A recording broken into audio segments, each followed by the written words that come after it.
So you will need a flathead screwdriver, a plastic pry tool, a ratchet, a 14mm socket, and 10mm socket. You can also use a 9/16 inch socket, which is the same size as a 14mm. So the first thing you want to do is remove this trim piece so you can get your belt here. So get a little pry tool like this. Just a cheap little thing got for like $5 somewhere or something. I think it was probably a kit. Go ahead and insert into this seam right here.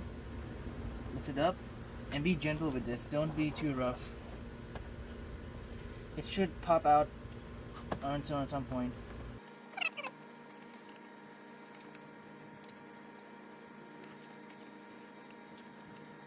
Don't be afraid to use your fingernails for this if you have to. There we go.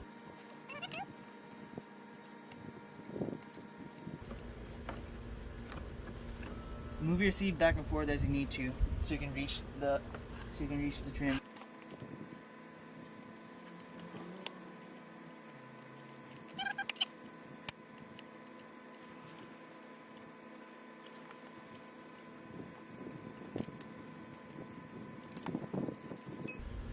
Should be loose enough. You don't need to take this all the way off, just take enough so it's lifting up, so you can pull this part out later.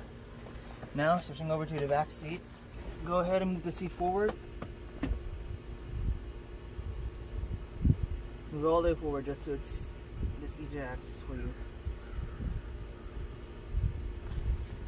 Alright, like the front, go ahead, insert this tool, pry up, lift it up.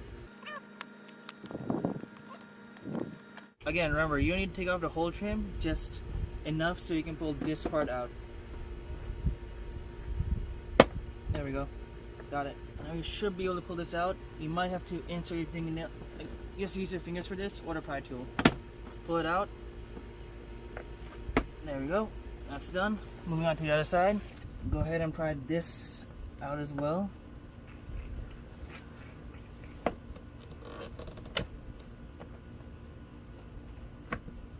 There we go. Already got it off. Alright.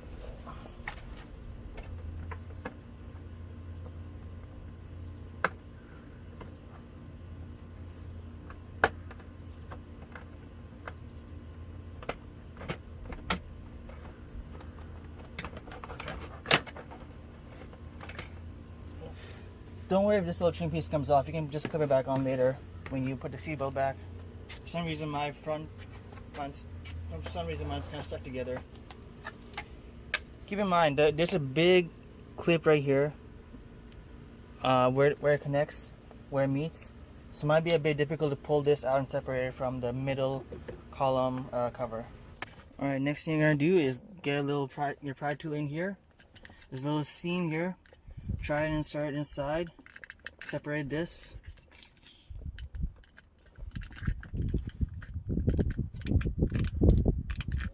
If you need to, go ahead and use your hands. Again, don't be afraid to use your hands for this. You might have to, just so you can reach inside. There we go. The top. There we go. One thing I'm doing, since I'm taking off the seatbelts on both sides, is I'm marking which side is the driver's side, which one is the passenger side. So DR is for driver, and PA will be for passenger, as you can see here. And I'm marking this on the inside so that when I put it back on, you won't really see the writing on there. Now, you are going to need a 14mm socket for here at the top.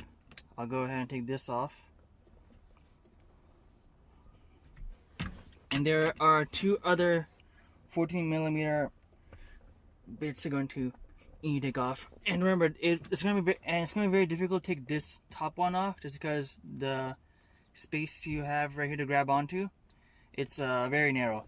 I don't really know the terminology for all this, so sorry if I'm not being very technical. I'm just your average guy trying to fix my car. Oh.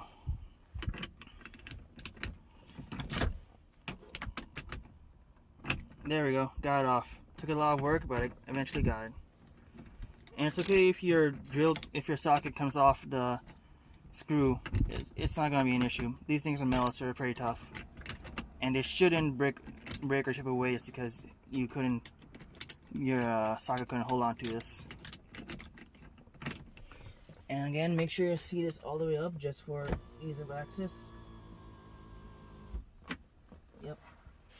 Make sure you store these screws somewhere safe. I got a little container right here where I'm holding everything. Alright, next one. I forgot to take this one. Alright, I forgot to take this cover off. This little one right here. Just pry it off with the pry tool. And there are two more 14mm screws right here, and one 10mm nut. These are called nuts. And one 10mm nut right here. So I'm gonna start with this one real quick.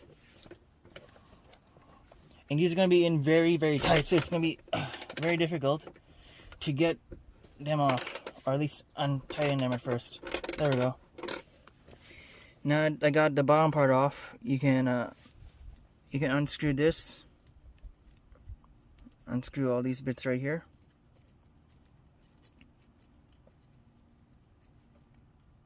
Alright, here's the order. The little thick washer, that's a single piece.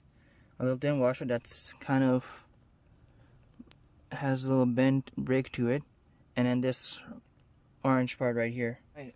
Next 14mm nut is right here. You're gonna have to put a lot of force on these nuts to get them off the car.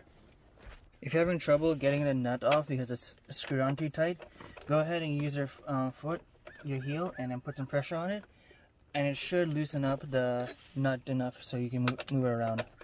For this last one right here, it's a 10mm, so you're going to switch up your socket a little bit. And again, like I said, if you have to, go ahead and put some of your weight into it. Don't worry about breaking it. These things are strong enough that they won't break with a little bit of pressure.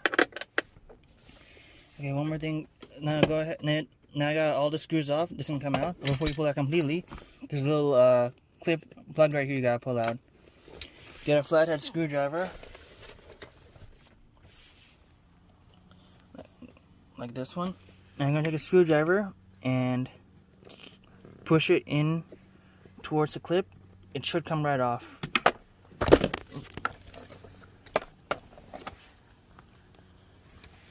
Clip is off, and then just give this a little wiggle and pull it up.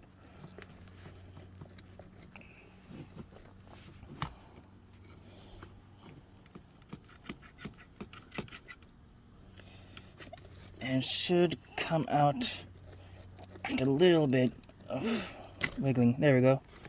Okay, now your seatbelt is off in your 1998 Lexus ES300. This should be similar for the 97, 98, 98, 99, 2000, and 2001 models, but don't quote me on that. And then the same steps can be repeated on the passenger side of the car. Alright, that's all for now. And I'll post another video later showing how to put the seatbelt back on. But you can also watch the video in reverse to figure that out as well. Alright, have a good day, YouTube. See ya.